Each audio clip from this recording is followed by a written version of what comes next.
Hi everyone, welcome to Pragyan IAS. We'll start with the second part of CSAT PYQ series. Okay, let's start. Here we will discuss quantitative aptitude of CSAT PYQ 2012. Here I have selected 11 questions. The first question here is Mr. Kumar drives to work at an average speed of 48 km per hour. So here any person, Mr. Kumar, he drives at an average speed of 48 km per hour. यहाँ पे हम इसकी average speed बताइए कि किस speed से वो अपने ऑफिस जा रहा है, कहीं भी जा रहा है, तो गाड़ी चला रहा है, तो उसकी एवरेज स्पीड है 48 किलोमीटर पर आवर है. ठीक है. The time taken to cover the first 60% of the distance is 10 minutes more than the time taken to cover the remaining distance. Okay, identify the keywords. More 10 more minutes. ठीक है, 10 ज़्यादा minute लगेगी उसको जितना कि वो 0.40% डिस्टेंस कवर करने में दे रहा है उससे. ठीक है. तो अगर मेरे पास ये टोटल डिस्टेंस है और यहाँ पे जो टाइम लग रहा है 0.6%, मतलब 60%, 0.6 ऑफ टोटल डिस्टेंस, जो टोटल डिस्टेंस थी डी, तो इस डिस्टेंस को कवर करने में उसको टाइम लग रहा है, और जो इस डिस्टेंस को कवर करने में टाइम लग रहा है, उन दोनों का डिफरेंस कितना है? 10 मिनट्स. ओके. तो like 0.6 D is the total distance. 0.6 D minus 0.4 d equals 0.2 d. So this distance will take 10 minutes. Okay. So now I have to figure out कि इस पूरी डिस्टेंस को कवर करने में उसको कितना टाइम लगेगा. तो मैं देख सकता हूं कि अगर 0.2 d को कवर करने में 10 मिनट लगी, ठीक है, तो d को कवर करने में कितना मिनट्स लगेगा, कितना टाइम लगेगा? 10/0.2. ठीक है. पॉइंट को हटाएंगे, 10 से ऊपर मल्टीप्लाई करेंगे, तो ये आ जाएगा हमारा 50. तो d को कवर करने में उसको टाइम लगा 50 मिनट्स. ठीक है. गुड. तो अब हमें बताना है how four is the office. तो हमें टोटल डिस्टेंस बतानी है. क्या बताना हमें? टोटल डिस्टेंस कितना है उसके ऑफिस से, मतलब ये डी की वैल्यू बतानी है, यहां से यहां तक डी कितना है. ठीक है. तो सिंपल सी बात है, distance equals to speed into time. Speed कितनी है? गिवन है 48 इनटू टाइम. टाइम हमने निकाल दिया, उसको कवर करने में, डी को कवर करने में कितना है? 50 मिनट्स. तो यहां से मैं करूंगा कि speed equals to 48 into time कितना है? 50 मिनट्स. लेकिन दोनों की जो यूनिट्स है, 48 की यूनिट क्या है? Kilometre per hour. Kilometre per hour. और इसकी है मिनट. तो दोनों को मैं एक ही में कन्वर्ट कर दूंगा. ठीक है. इस 50 मिनट्स को मैं आवर में कन्वर्ट करूंगा. कैसे? कि 50/60, इतने घंटे लगेंगे उसको. तो 50/60 ये टोटल हमें घंटे में आ गया टाइम. तो यहां मैं 60 लिख सकता हूं. ठीक है. तो ये हमारा क्या आएगा? 12 से इसको डिवाइड कर देंगे, वैल्यू आ जाएगी 40. तो ये टोटल डिस्टेंस कितना आ जाएगा? 40 किलोमीटर. ठीक है. आंसर कितना है? 40 किलोमीटर. ठीक है. Next question. ये क्वेश्चन कह रहा है कि 10 new TV shows started in January. जनवरी के महीने में 10 टीवी शोज स्टार्ट हुए. तो 5 belongs to sitcoms, 3 from drama and 2 news magazines. 10 है, 10 में से 5 सिटकॉम्स और 3 ड्रामा और 2 है न्यूज मैगजीन. ओके. तो अभी हम क्या करेंगे? By April only 7 of the new shows were still on. April के महीने में आए, अभी हम जनवरी में थे, तो अप्रैल के महीने तक हमारे पास कितने बचे? 7 बचे. 5 ऑफ देम बीइंग सिटकॉम्स. ठीक है. Based on the above information four conclusion as given below have been made which of this logically follows from the information given above. तो हमें इन जो इन्फॉर्मेशन हमें गिवन है, ऊपर जो भी हमें इन्फॉर्मेशन दी गई हुई है, उनसे हमें 4 स्टेटमेंट को जो भी कंक्लूजन आ रहा है, तो अभी हमें ये चेक करना है. ठीक है. तो अप्रैल में हमारे पास 7 टीवी शोज चल रहे हैं. उनमें से 5 क्या है? सिटकॉम्स है.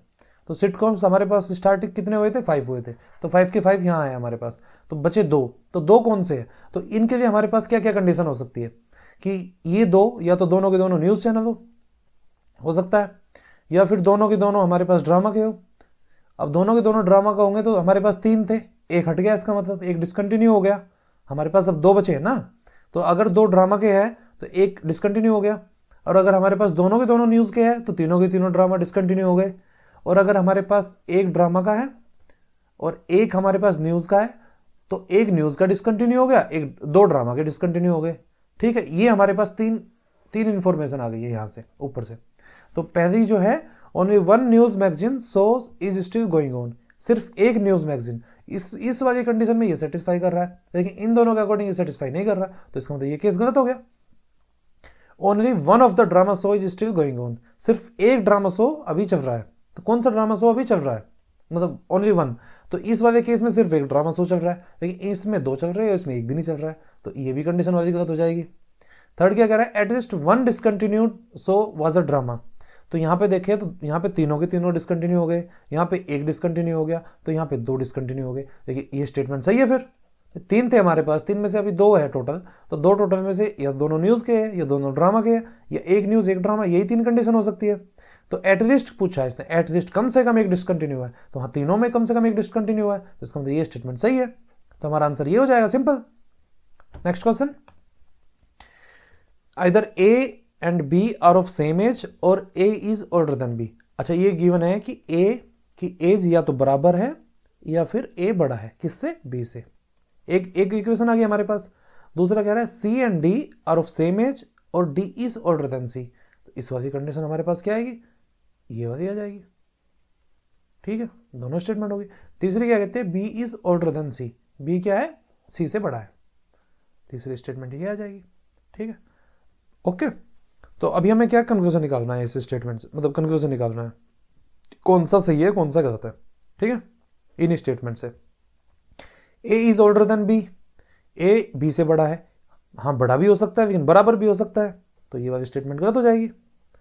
B and D are of the same age, B and D are of the same age, B C से बड़ा है, तो बी डी से बड़ा भी हो सकता है, छोटा भी हो सकता है, बराबर भी हो सकता है, ऐसा तो हमें कुछ गिवन है नहीं, तो ये भी गलत हो जाएगी। D is older than C, D क्या है, सी से बड़ा है, बड़ा भी हो सकता है बराबर भी हो सकता है, ये भी कंडीशन गलत हो जाएगी।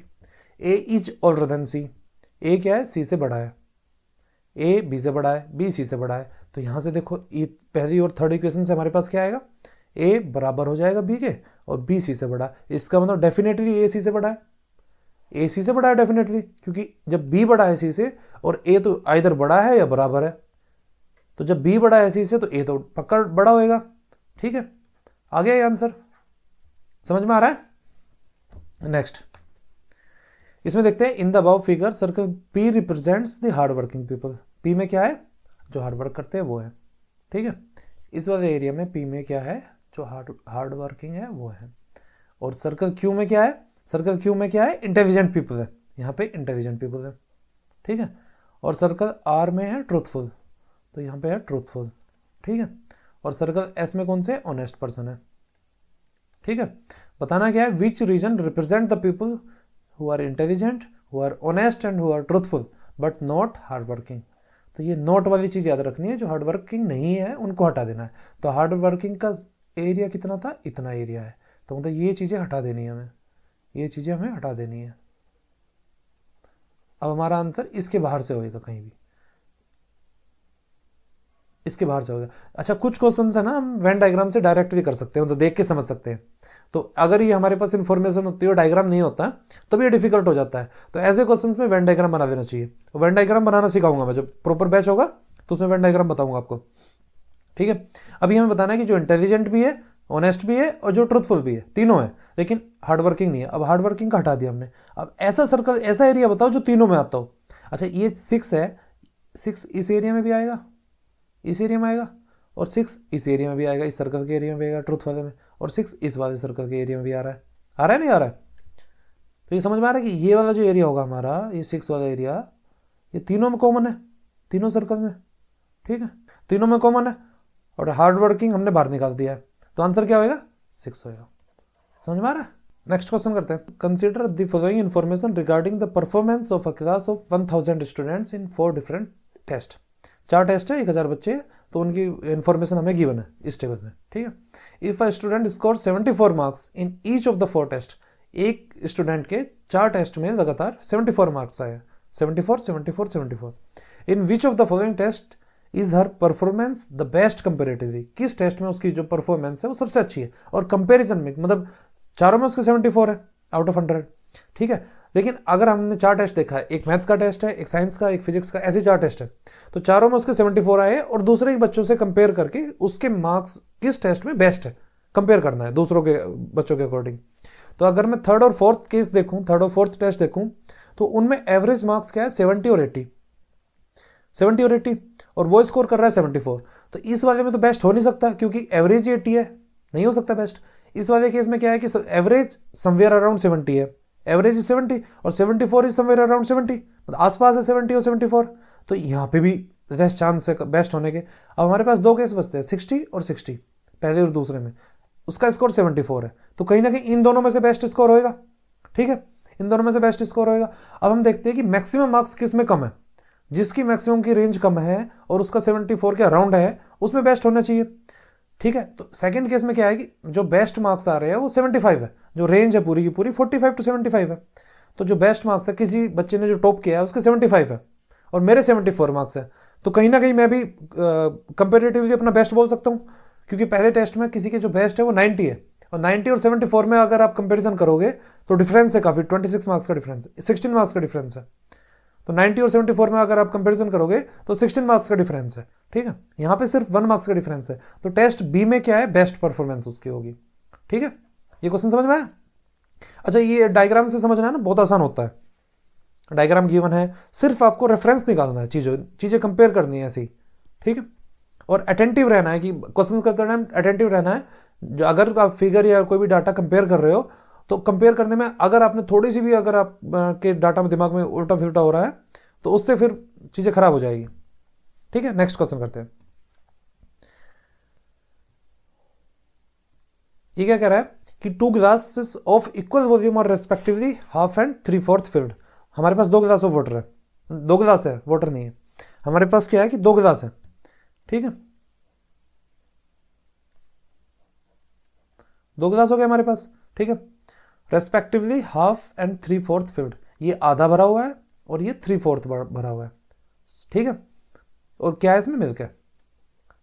ठीक है, तो they are then filled to the brim. Brim इस ऊपर वाले पोर्शन को ब्रिम बोलते हैं। यहां तक उनको भर दिया, किस चीज़ से भर दिया, वाटर ऐड कर दिया। इसके बाद अगर आधा ही दूध मिल्क था इसमें, तो आधे में वाटर ऐड कर दिया। ऐसे इसमें 3/4 क्या था, मिल्क था, ऊपर हमने वाटर ऐड कर दिया। ठीक है, their contents are then poured into another vessel, what will be the ratio of milk to water in this vessel। अभी क्या कर रहा है कि इन दोनों को कंबाइन कर दिया गया है एक तीसरे वेसल में, एक बड़े वेसल में तीनों को डाल दिया। अब हमें रेशियो बताना है कि मिल्क कितना होगा और वाटर कितना होगा। ठीक है, अगर मैं एज्यूम करूं कि हमारे पास ये 1 लीटर था, पूरा का पूरा जो कंटेनर था 1 लीटर का था, ये भी 1 लीटर का था, इसमें आधा मिल्क है, तो मिल्क कितना हो गया, 500 ml। ठीक है, ठीक है, वाटर कितना हो गया, 500 ml। ठीक है, इस वाले में मिल्क कितना था, 3/4 मतलब 750 ml। ठीक है, तो मिल्क कितना होएगा आउट ऑफ 1 लीटर, 250 ml, 250 होएगा ना। ठीक है, अब इन दोनों को इसमें ऐड कर दिया गया, हमारे पास अब मिल्क कितना हो जाएगा, 1250। ठीक है, और वाटर कितना हो जाएगा, टोटल वाटर कितना हो जाएगा, 750 ml। अब इन दोनों का रेशियो बताना हमें, तो दोनों का रेशियो मिल्क बाई वाटर का रेशियो बताना है। तो मिल्क कितना था, 1250 और वाटर कितना था, 750। ठीक है, अब मैं इसको डिवाइड कर सकता हूँ 25 से, 250 से 3 आ जाएगा, ऊपर 5 आ जाएगा, तो 5/3। तो रेशियो क्या होना चाहिए हमारा, 5:3। आसान क्वेश्चन है। इस क्वेश्चन में क्या कह रहा है कि 4 पॉलिटिकल पार्टीज है हमारे पास, WXYZ, they have decided to set up a joint candidate for the coming parliamentary elections. ठीक है, 4 पार्टीज दी गई है WXYZ, तो वो एक जॉइंट कैंडिडेट, सिर्फ एक कैंडिडेट निकाल देगी चारों पार्टी मिलकर। ठीक है, किसी भी कॉन्स्टिट्यूएंसी में इलेक्शंस के लिए। The formula agreed by them was the acceptance of a candidate of the most of the parties. Formula क्या है कि किस कैंडिडेट को वो टिकट देंगे, तो वो मोस्ट ऑफ द पार्टीज के जो कैंडिडेट है उनके द्वारा एक्सेप्ट करना चाहिए। अगर हमारे पास एस्पायरिंग कैंडिडेट्स कौन कौन था, ABCD क्या है, एस्पायरिंग कैंडिडेट्स है। और जो जो पार्टीज है हमारे पास 4, वो कौन सी है, WXYZ। ठीक है, WXYZ पार्टीज होगी, और कैंडिडेट्स जो एस्पायर कर रहे हैं कि भाई हमें इलेक्शन लड़ना है, हमें चुनाव लड़ना है, वो कौन कौन है, ABCD। ठीक है, जो कैंडिडेट सोच रहे हैं कि भाई हमें इलेक्शन लड़ना है, वो कौन कौन है, ABCD। तो फर्स्ट केस में क्या है, ए के केस में हम ऐसे लिख देते हैं ABCD। ठीक है, और यहाँ पे लिख देते हैं WXYZ। ठीक है, ए के केस में क्या है, A was acceptable to W but not Z। तो W को A एक्सेप्ट है बट Z को एक्सेप्ट नहीं है। ऐसे B किसको एक्सेप्टेबल है, Y को बट नॉट X। ठीक है, बी वाई को है but not X. C was acceptable to W and Y, C क्या डब्ल्यू को भी है और वाई को भी है, ठीक है। D was acceptable to W and X, D किस किस को एक्सेप्टेबल है, डब्ल्यू एंड एक्स को, डब्ल्यू को और एक्स को, ठीक है। अब इस यहां से तुम देखो, इसमें दो को एक्सेप्ट है, ये भी दो को एक्सेप्ट है, ये एक को एक्सेप्ट है, ये एक को एक्सेप्ट है, तो यहां से तो इन दोनों में मतलब बराबर बराबर है, तो यहां से तो नहीं निकल के आ रहा। अब एंड में क्या गिवन है कि when candidate B was preferred by W and Z, B को किसने, डब्ल्यू ने प्रेफर किया और जेड ने प्रेफर किया, ठीक है। Candidate she was preferred bye x and Z, तो सी को किस किसने, एक्स ने किया और जेड ने किया, ठीक है। Candidate A was acceptable to X but not Y, A को किसने एक्सेप्ट, एक्स ने कर दिया बट वाई ने नहीं किया, ठीक है।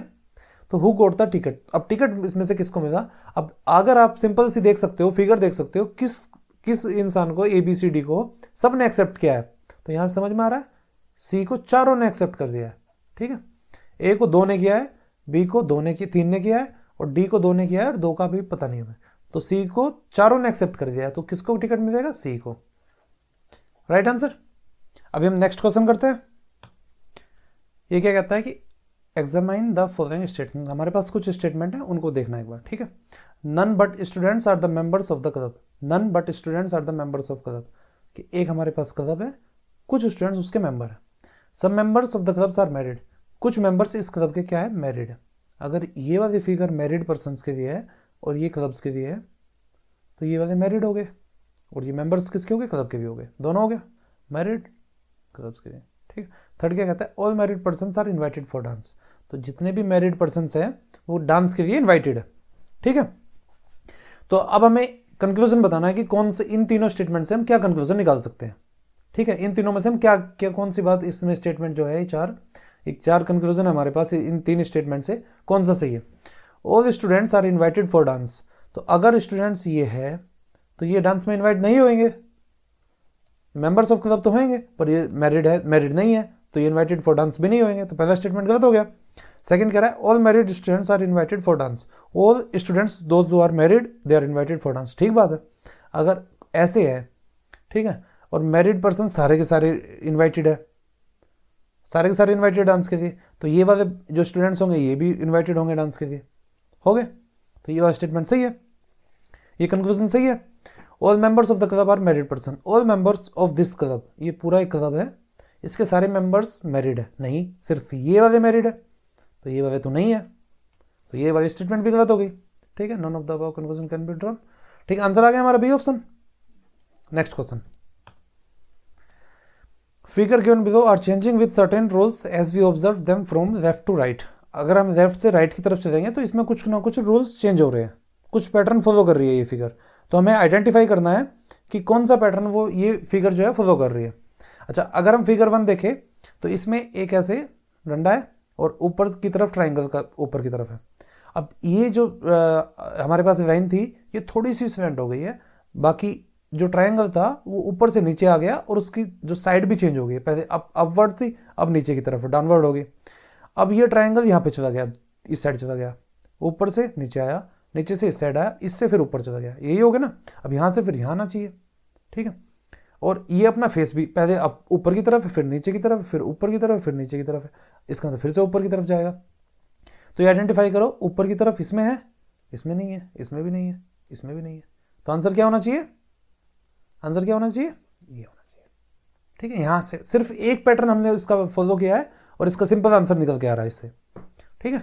नेक्स्ट क्वेश्चन हमारे पास क्या है, 6 स्क्वायर्स है और कलर्ड, 6 स्क्वायर और कलर्ड फ्रंट एंड बैक। तो स्क्वायर है हमारे पास 6, उनको हमने कलर कर दिया है। स्क्वायर क्या समझते हो, स्क्वायर और रेक्टेंगल समझते हो, तो ऐसे हमारे पास 6 स्क्वायर थे, उनको हमने कलर किया है। तो front and back red, blue, yellow, green, white, orange and hinged together as shown in the figure, जैसे फिगर में दिखाया गया इस तरीके से हमने उसको 4 स्क्वायर को एक साथ जोड़ दिया, हिंज कर दिया गया, ठीक है। अगर हमने उनको फोल्ड किया है क्यूब बनाने के लिए, क्यूब और क्यूबॉइड का डिफरेंस समझते हो, क्यूब क्या जिसकी 6 की 6 साइड बराबर होती है, और क्यूबॉइड, क्यूबॉइड जरूरी नहीं कि 6 की 6 साइड बराबर हो, रेक्टेंगल शेप में हो सकती है 6 की 6 साइड, ठीक है, अपोजिट साइड्स इक्वल होती है, ठीक है। तो अब हमारे पास 6 कलर हो गए, RBGY, orange and white, 6 colour हो गए। अब इसका हमने क्या बनाना है, क्यूब बनाना है। तो क्यूब बनाने के बाद पूछा क्या है इसने, क्या पूछा है कि what will be the face opposite to white face. जो वाइट फेस है मतलब ये W है, इसके अपोजिट क्या होएगा।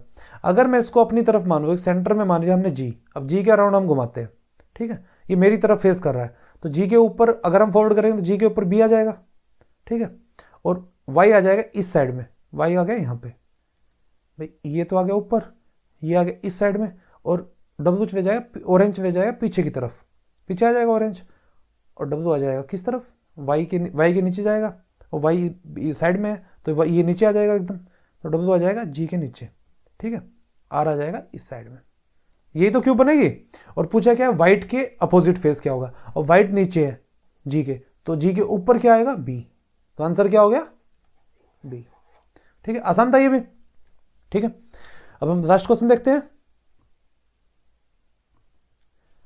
और आर्टिस्ट आर विम्सिकल, विम्सिकल क्या होता है, मनमोजी टाइप, अपनी मस्ती करता है, जो अपने मौज मस्ती के टाइप में रहता है, ठीक है। और आर्टिस्ट आर विम्सिकल, जितने भी हमारे पास आर्टिस्ट है वो सब विम्सिकल है, मौज मस्ती वाले सब वो, ठीक है, ये सब आर्टिस्ट है। अब जरूरी तो नहीं सिर्फ आर्टिस्ट ही विम्सिकल हो, और इंसान भी विम्सिकल हो सकता है, टीचर भी विम्सिकल हो सकता है, ठीक है, ठीक है, स्टूडेंट भी विम्सिकल हो सकते हैं।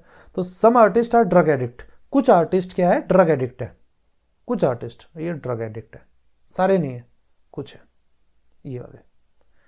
ये वाले कौन से हो गए, जो ड्रग एडिक्ट है, ये आर्टिस्ट हो गए। तो ये वाले क्या है, ये वाले आर्टिस्ट जो है ड्रग एडिक्ट है, ठीक है। Frustrated people are prone to become drug addict, जो फ्रस्ट्रेटेड पीपल होते हैं वो ड्रग एडिक्ट होते हैं, ठीक है। हम वो कह नहीं सकते कि जो फ्रस्ट्रेटेड पीपल होते हैं वो ड्रग एडिक्ट है, लेकिन वो प्रोन होते हैं, हो सकते हैं, ठीक है, इस वर्ड को आइडेंटिफाई करो। अब हमारे पास ये 3 स्टेटमेंट थी, ठीक है। अब कंक्लूजन देखते हैं क्या हो सकता है। आर्टिस्ट आर फ्रस्ट्रेटेड, आर्टिस्ट और फ्रस्ट्रेटेड पीपल दूर भी हो सकते हैं, ऐसे भी आ सकते हैं, फ्रस्ट्रेटेड पीपल ऐसे भी आ सकते हैं, तो ये वाली पक्की बात नहीं है, कह नहीं सकते हम इसको। नेक्स्ट क्या है, some drug addict are whimsical, कुछ ड्रग एडिक्ट क्या है, विम्सिकल है, पक्का तो 100% है, क्योंकि अगर कुछ ड्रग एडिक्ट क्या है, आर्टिस्ट है, और सारे के सारे आर्टिस्ट क्या है, विम्सिकल है, तो ये वाले तो विम्सिकल भी होंगे, और इस वाली फिगर में तो सारे के सारे ड्रग एडिक्ट विम्सिकल है, ठीक है, यहां समझ में आ रहा है, तो ये वाली तो पक्की होगी, ठीक है। और frustrated people are drug addict, नहीं, ये तो मैंने समझा दिया पहले ही कि फ्रस्ट्रेटेड पीपल जरूरी नहीं कि वो ड्रग एडिक्ट हो, वो प्रोन होते हैं, ठीक है, तो ये भी गलत हो गया। Whimsical people are generally frustrated, तो ये भी नहीं बात, दोनों सेपरेशन है, दोनों में डिफरेंस है, तो ये भी बात सही नहीं है, तो आंसर क्या हो गया इसका, बी। समझ में आया ना, ठीक है। तो नेक्स्ट क्वेश्चन इतने ही थे हमारे पास आज के लिए, और अब अगली वीडियो कल आएगी 2013। जब तक आप हमारा टेलीग्राम चैनल फॉलो कीजिए, वहाँ पे आपको डेली क्वेश्चंस मिलेंगे, कुछ PYQ बेसिस पे करंट अफेयर्स के क्वेश्चन, कुछ GS के क्वेश्चंस मिलेंगे, और हमारा डेली न्यूज़ एनालिसिस आता है हमारे टेलीग्राम चैनल पे, आप उसको फॉलो कर सकते हैं, ठीक है। और अगर हमसे कोई भी क्वेरी पूछनी हो, किसी भी कोर्स के रिलेटेड क्वेरी पूछनी हो, तो आप डायरेक्ट हमें इस नंबर पे कॉन्टैक्ट कर सकते हैं, और email ID पे ईमेल कर सकते हैं। Thank you very much.